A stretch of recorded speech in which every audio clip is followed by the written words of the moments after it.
الحمد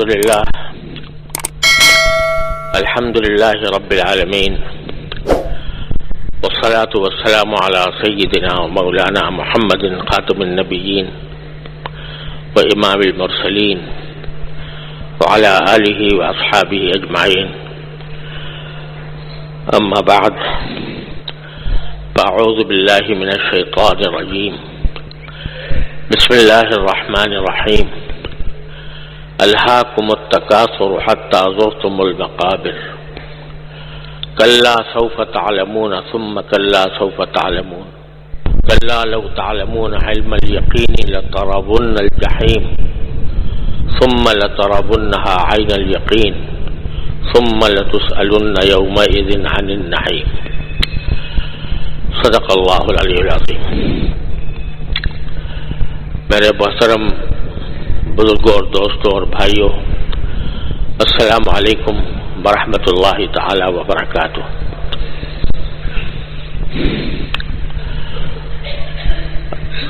میرے بڑے بھائی حضرت مولانا مفتی محمد رفیع صاحب صدر دارالعلوم کراچی اس وقت بیمار ہیں، الحمدللہ گھر پر ہیں اور علاج ہو رہا ہے. دعا فرمائیں کہ اللہ تبارک و تعالیٰ ان کو صحت و عافیت کاملہ عاجلہ مستمرہ عطا فرمائے. ان کی نیابت میں میں آپ حضرات کے سامنے اس وقت حاضر ہوں. ابھی میں نے ایک چھوٹی سی سورت آپ کے سامنے پڑھی ہے، اور یہ وہ سورت ہے جو اکثر و بیشتر نمازوں کے اندر بھی پڑھی جاتی ہے اور مسلمانوں کو یاد بھی ہوتی ہے. اس میں اللہ تبارک و تعالیٰ نے ہم سب کو ایک بہت بڑی غفلت سے بیدار فرمایا ہے. ایسی غفلت جو ہم سب پر طاری ہوتی ہے، کسی پر زیادہ کسی پر کم، لیکن ہم سب اس سے غافل رہتے ہیں.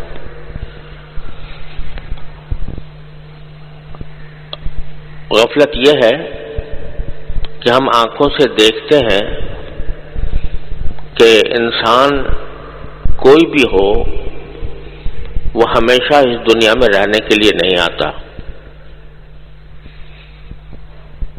کوئی بڑے سے بڑا صاحب اقتدار ہو، بادشاہ ہو، سرمایہ دار ہو، ولی ہو، پیغمبر ہو، وہ بھی ہمیشہ دنیا میں رہنے کے لیے نہیں آتا.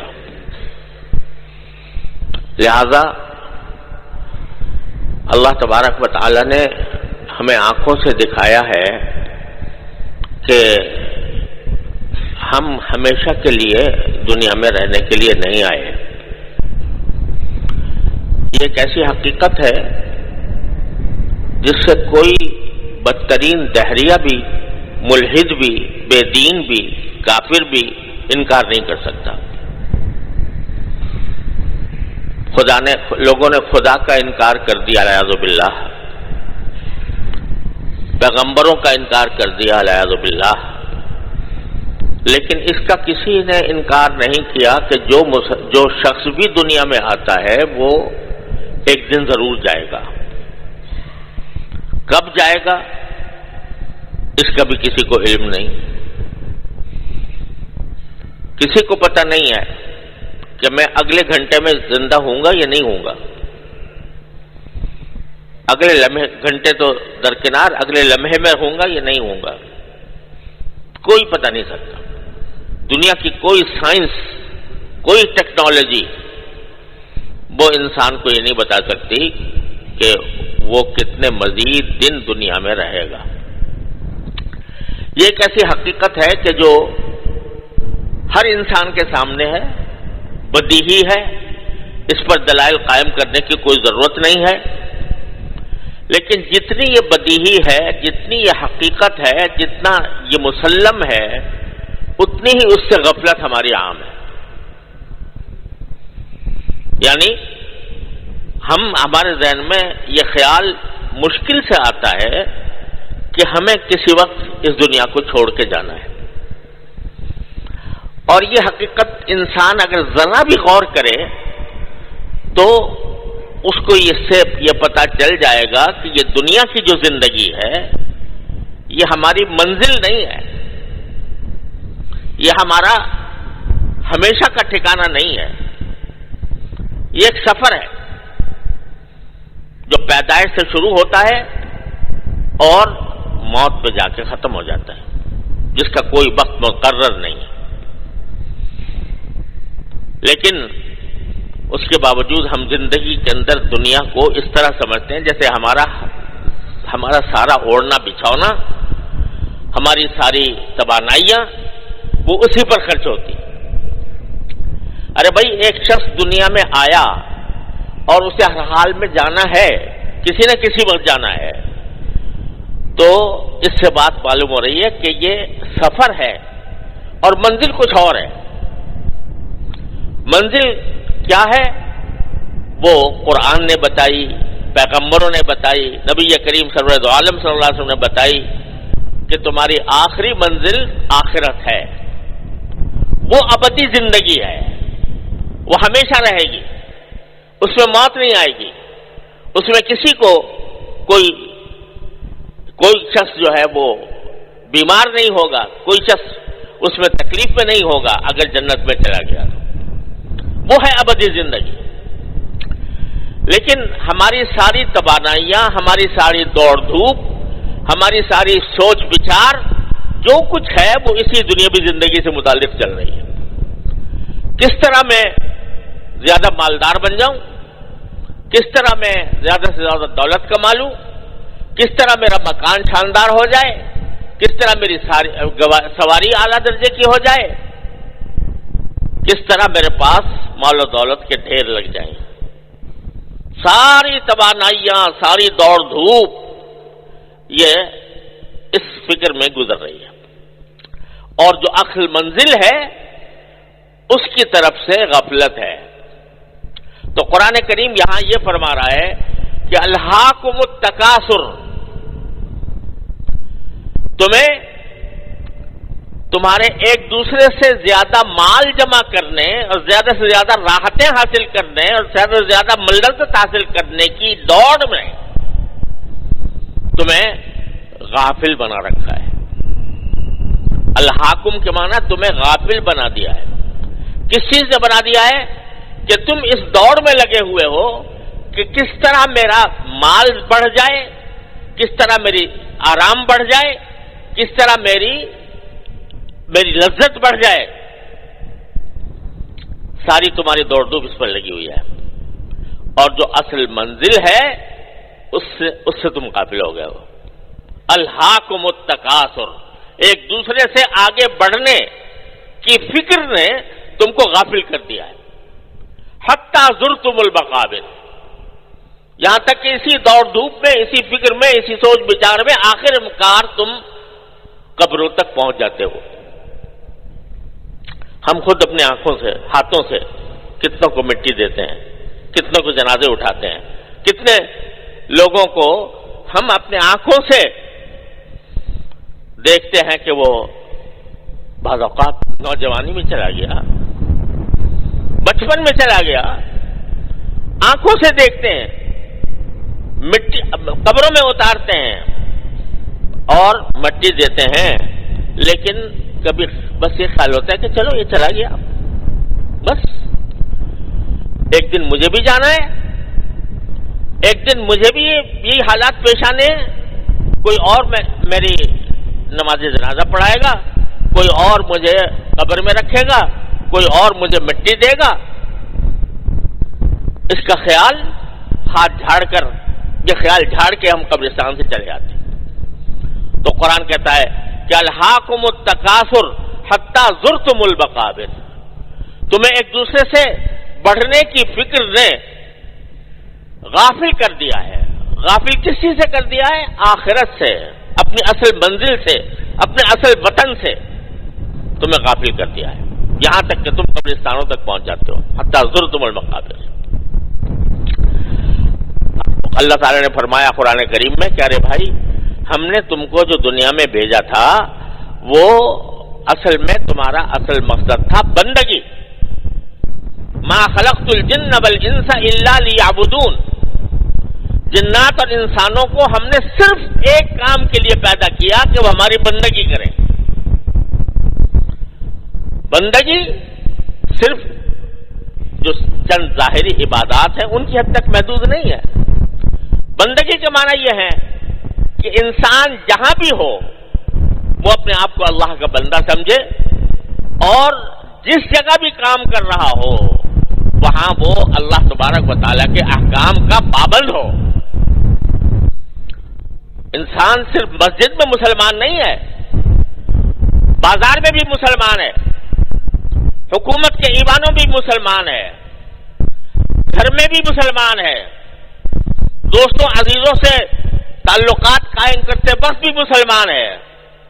اور ان تمام چیزوں کے لیے اللہ تبارک و تعالی نے نبی کریم سرور دو عالم صلی اللہ علیہ وسلم کی سنت ہمارے لیے ایک مشعل راہ بھیج دی ہے. تجارت کرو تو کیسے کرو، گھر والوں کے ساتھ ملو تو کیسے ملو، حکومت کرو تو کیسے کرو.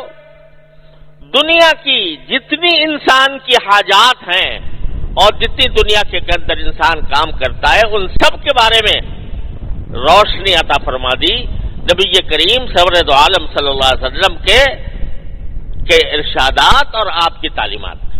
لقد جاءکم من اللہ نور و کتاب مبین. تمہارے پاس اللہ کی طرف سے یہ نور آ گیا ہے. کون سا نور؟ نبی کریم سرور دو عالم صلی اللہ علیہ وسلم کی تعلیمات کا نور، آپ کی سنت کا نور، آپ کے ارشادات کا نور، آپ کے قول و فعل کا نور، اور ساتھ میں کتاب مبین آ گئی ہے یعنی قرآن کریم. تو تمہیں اس دنیا کی ظلمتوں میں روشنی کہاں سے ملے گی؟ روشنی ملے گی سرکار دو عالم صلی اللہ علیہ وسلم کے قول و فعل میں، آپ کی تعلیمات میں، آپ کی ہدایات میں. لہذا تم زندگی کے جس شعبے میں بھی ہو، کوئی بھی کام کر رہے ہو، تمہارے لیے نبی کریم صلی اللہ علیہ وسلم کی سنت اسوہ حسنہ ہے. تاجر ہو تو تجارت کس طرح کرو؟ جیسے حضرت خدیجہ رضی اللہ تعالی عنہا کے مضارب نے کی تھی، نبی کریم صلی اللہ علیہ وسلم نے جس طرح تجارت کی تھی. زراعت کرو، کاشتکاری کرو تو کیسے کرو؟ جیسے رسول کریم صلی اللہ علیہ وسلم نے کی تھی. مزدوری کرو، ملازمت کرو تو کس طرح کرو؟ جیسے کہ رسول کریم صلی اللہ علیہ وسلم نے کی تھی. تو یہ ایک نور ہے جو اللہ تبارک و تعالی نے ہمیں عطا فرمایا، اور اس لیے عطا فرمایا کہ بھائی ہم تم سے صرف یہ نہیں چاہتے کہ ہر وقت سجدے میں پڑے رہو، ہم یہ نہیں چاہتے. اگرچہ اصل مقصد تمہارا عبادت ہے، بندگی ہے، لیکن ہمیں تمہیں چھوٹ دے رکھی ہے کہ چلو 5 وقت آ جایا کرو نماز میں، اور رمضان میں روزے رکھ لیا کرو، 2.5% زکوٰۃ ادا کر دیا کرو، اگر استطاعت تو حج کر لیا کرو، بس. باقی تمہیں چھوٹ دے رکھی ہے. تجارت کرو، کاروبار کرو، ملازمت کرو، سیاست کرو، حکومت کرو، لیکن یہ نہ کرو کہ یہ سارے کام کرتے وقت تم اپنے مالک کو بھول جاؤ، اپنی آخری منزل کو بھول جاؤ کہ مجھے آخر میں جانا کہاں ہے. اکبر الہ آبادی مرحوم کہتے ہیں کہ وہ کہتے ہیں کہ چاہے کسی بھی مشغلے میں ہو تم اللہ کو نہ بھولو، اللہ کو یاد رکھو، اللہ تعالیٰ کے سامنے پیش ہونے کو یاد رکھو کہ مجھے اپنے ہر قول و فعل کا جواب دینا ہے ایک دن اللہ تبارک و تعالیٰ کی عدالت میں. اس کو نہ بھولو. لیکن تمہیں تو ہم نے چھوٹ دیتی تھی کہ جاؤ چلو کاروبار کر لو، جاؤ چلو کاشتکاری کر لو، جاؤ چلو ملازمت کر لو، جاؤ چلو نکاح کر لو، بیوی بچے بھی رکھو. یہ ساری باتیں کی جو ہم نے تمہیں اجازت دی تھی، تم نے اس کا ناجائز فائدہ اٹھایا. ناجائز فائدہ کیا اٹھایا؟ کہ ساری دوڑ دھوپ تمہاری اسی ایک حد تک گم ہو گئی اور مجھے بھول گئے. تو تمہارے یہ الہاکم التکاثر، یہ تکاثر یعنی ایک دوسرے سے زیادہ دولت زیادہ، راحت زیادہ، لذت حاصل کرنے کی فکر نے تم کو غافل کر دیا ہے، یہاں تک کہ اسی حالت، غفلت کی حالت میں قبرستان تک پہنچ جاتے ہو۔ الہاکم التکاثر حتی زرتم المقابر، کلا، باری طرف فرماتے ہیں ہرگز نہیں، یہ جو روش تم نے اختیار کر رکھی ہے یہ ہرگز تمہارے لیے نقصان فائدہ مند نہیں ہے۔ سوف تعلمون، زیادہ دور کا وقت نہیں ہے کہ تمہیں ان قریب پتہ لگ جائے گا۔ کیا پتہ لگ جائے گا؟ کہ یہ ساری دوڑ دھوپ جو میں نے کی تھی یہ کچھ بھی نہیں ہے۔ ثم کلا سوف تعلمون، دوبارہ دہرایا۔ پھر ہم کہتے ہیں کہ ہرگز ایسا کام نہیں کرنا چاہیے، ان قریب تمہیں مزید پتہ لگ جائے گا۔ کلا سوف تعلمون ثم کلا سوف تعلمون، اور کلا لترون الجحیم، آنکھوں سے دیکھ لو گے جہنم کو، ضرور دیکھ لو گے جہنم کو۔ اور ثم لتسألن یومئذ عن النعیم، اور پھر ہم نے دنیا میں جو تمہیں نعمتیں دی تھیں، تمہیں صحت دی تھی، تمہیں طاقت دی تھی، تمہیں رزق دیا تھا، تمہیں اللہ تبارک و تعالیٰ کے فضل و کرم سے تمہیں اپنے اہل و عیال دیے تھے، بیوی بچے دیے تھے، دوست احباب دیے تھے، تمہاری آنکھیں دی تھی، تمہیں کان دیے تھے، تمہیں ناک دی تھی، تمہیں ہاتھ پاؤں دیے تھے۔ یہ جتنی نعمتیں ہم نے تمہیں دی تھیں ان میں سے ہر نعمت کے بارے میں تم سے پوچھا جائے گا کہ ہماری دی ہوئی اس نعمت کو کہ تم نے کیسے استعمال کیا۔ یہ جو فرما رہے ہیں نا کلا سوف تعلمون، یہ میں نہیں کہہ رہا، یہ کوئی مجھ جیسا عاجز بندہ نہیں کہہ رہا، یہ احکم الحاکمین فرما رہے ہیں کہ ان قریب تمہیں پتہ لگ جائے گا کہ جن چیزوں کے اندر تم محو تھے، جن چیزوں کے اندر تم نے اپنی زندگی برباد کر رکھی تھی، ان کی کوئی حقیقت نہیں تھی۔ آپ دیکھو ذرا انسان کی زندگی پر جو کتنے دور گزرتے ہیں، جب بچپن کا وقت ہوتا ہے، قرآن کریم نے اس کو بھی کوئی چیز چھوڑی نہیں ہے۔ ان الحیات الدنیا لہو ولعب وزینۃ وتفاخر بینکم وتکاثر فی الاموال والاولاد، تمہاری زندگی ذرا شروع سے دیکھو کیا تھی۔ جب بچے تھے چھوٹے سے تو تمہیں پتہ ہی نہیں تھا کہ دنیا کیا چیز ہوتی ہے۔ جس ماں کے پیٹ سے پیدا ہوئے، جس کمرے میں پیدا ہوئے، اسی کو اپنا ساری دنیا سمجھتے تھے۔ اگر اس وقت کسی بچے سے کہا جاتا کہ یار تو جس چیز کو اپنی ساری دنیا سمجھ رہا ہے یہ تو کچھ بھی نہیں ہے، یہ پوری دنیا تو 24,800 میل ہے،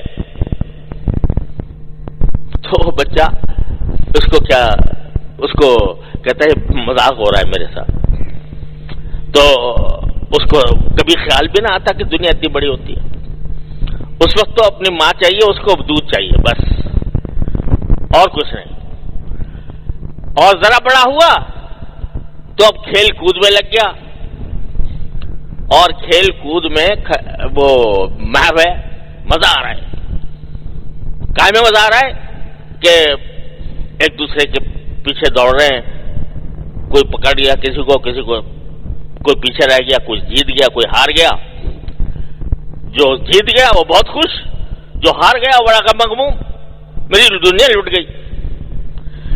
میرے والد ماجد قدس اللہ تعالیٰ سرہ فرمایا کرتے تھے کہ مجھے اپنے بچپن کی بات یاد آتی ہے کہ ایک ہمارے بچپن میں ایسا کھیل ہوتا تھا، بالکل بچپن میں، کہ یہ سرکنڈے ہوتے تھے نا، وہ کسی ڈھالدار چیز پر ایسے نیچے بہاتے تھے، گراتے تھے، ایک ڈھال ادھر ہے ایک ڈھال ادھر ہے۔ میں نے ایک سرکنڈا گرایا، دوسرے میرے ساتھی نے دوسرا سرکنڈا گرایا، جس کا سرکنڈا پہلے پہنچ گیا وہ جیت گیا، اور اس نے دوسرے کے سرکنڈے قبضے میں کر لیے۔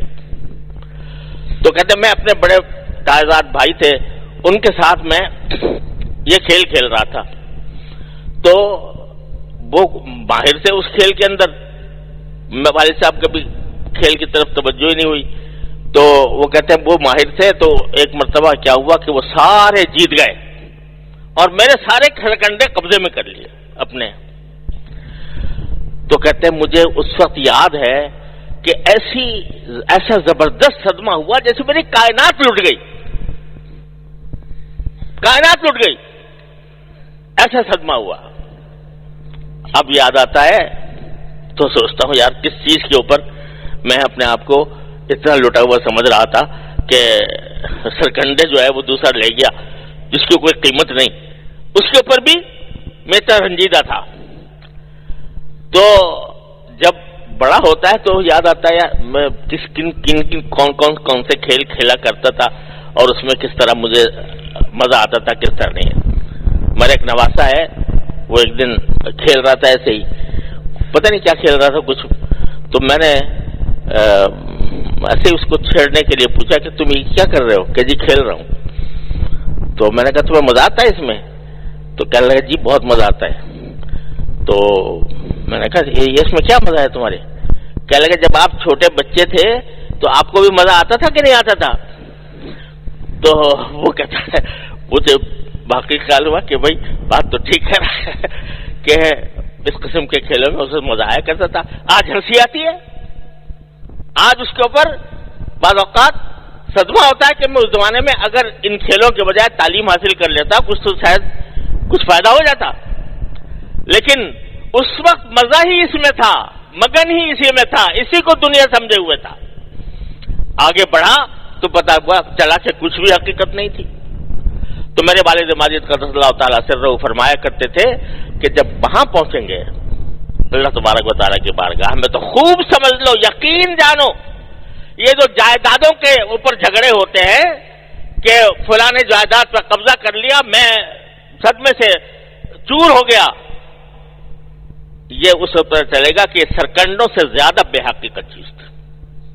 وہاں جا کے پتہ لگے گا. کلا سوف تعلمون، وہاں جا کر تم کو پتہ لگے گا، ضرور پتہ لگے گا. 2 مرتبہ قرآن نے فرمایا تاکید کے ساتھ، تکرار کے ساتھ، کلا سوف تعلمون ثم کلا سوف تعلمون. اس وقت تمہیں پتہ لگ جائے گا کہ یار میں جس کے اوپر میں لڑائیاں کیا کرتا تھا، جس پر مقدمہ بازیاں کرتا تھا، جس کے اوپر میں ایک دوسرے کے حقوق پر ڈاکے ڈالتا تھا، اس کی کوئی حقیقت نہیں تھی. وہاں پر جا کر صحیح سب پتہ چلے گا. تو آج تمہیں ان چیزوں میں مصروفیت اتنی ہو گئی ہے، مشغولیت اتنی ہو گئی ہے، صبح سے لے کر شام تک اسی فکر میں پڑے رہتے ہو، تو اس نے تمہیں حقیقت سے غافل کر رکھا ہے. اب دیکھو قرآن کریم کتنے پیار سے اور کتنی تاکید سے ہمیں فرما رہا ہے کہ تم غفلت سے باز آ جاؤ خدا کے لیے. یہ غفلت بری چیز ہے.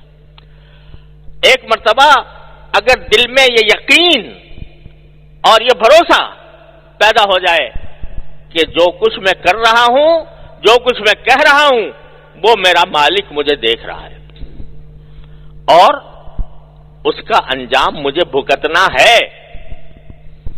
اگر جو چیز میرا مالک دیکھ رہا ہے وہ اس کی مرضی کے مطابق ہے تو پھر تمہارے لیے فروح و ریحان و جنت و نعیم، تمہاری ابدی زندگی خوشگوار سے زیادہ خوشگوار، جو تم نے کبھی تصور بھی نہیں کیا ہوگا. مالا عین رات ولا اذن سمعت ولا خطر علی قلب بشر. ایسی نعمتیں تمہیں وہاں ملیں گی کہ جو کبھی آنکھ نے دیکھی نہیں، کسی کان نے ان کا تذکرہ نہیں سنا، کسی انسان کے دل پر اس کا واہمہ بھی نہیں گزرا، وہ ملے گی. اور اگر خدا نہ کرے ہماری یہ قول و فعل یہ اللہ تبارک و تعالیٰ کی مرضی کے خلاف ہوئے تو اس وقت اللہ بتائے فَأُمُّهُ حَاوِيَةٌ، اس کا ٹھکانہ وہ گڑھا ہوگا. وَمَا أَدْرَاكَ مَا هِيَ نَارٌ حَامِيَةٌ، دہکتی ہوئی آگ ہوگی، بھڑکتی ہوئی آگ ہوگی. تو اس حقیقت سے تم غافل ہوئے بیٹھے ہو کہ میں ایک دن جاؤں گا اور میرا انجام اللہ تبارک و تعالیٰ کے قبضے قدرت میں ہوگا، میرے اعمال تولے جائیں گے، میرا حساب کتاب ہوگا، مجھ سے پوچھا جائے گا کتنا حلال کمایا تھا، کتنا حرام کمایا تھا. تو اس وجہ سے یہ اگر غفلت دور ہو جائے، اگر آدمی ایک مرتبہ یہ سمجھ لے کہ مجھے اللہ تعالیٰ کے پاس جانا ہے، تو اپنے موجودہ حالات کو درست کرے، حلال کی فکر کرے، حرام سے بچے، اور جہاں اگر فرض کرو نہیں بچ پا رہا کسی وجہ سے، تو کم از کم اللہ سے رجوع تو کر لے کہ اللہ مجھے معاف کر دے، یا اللہ مجھے معاف کر دے، اللہ مجھے صحیح راستے پر چلا دے، اللہ مجھے نبی کریم صلی اللہ علیہ وسلم کی سنت پر عمل کرنے کی توفیق عطا فرما دے۔ یہ کہنے میں کیا جاتا ہے؟ اللہ تعالیٰ کے سامنے جاتے ہوئے یہ باتیں پیش کرنے میں کیا تکلیف ہوتی ہے، کیا مقصد ہوتا ہے؟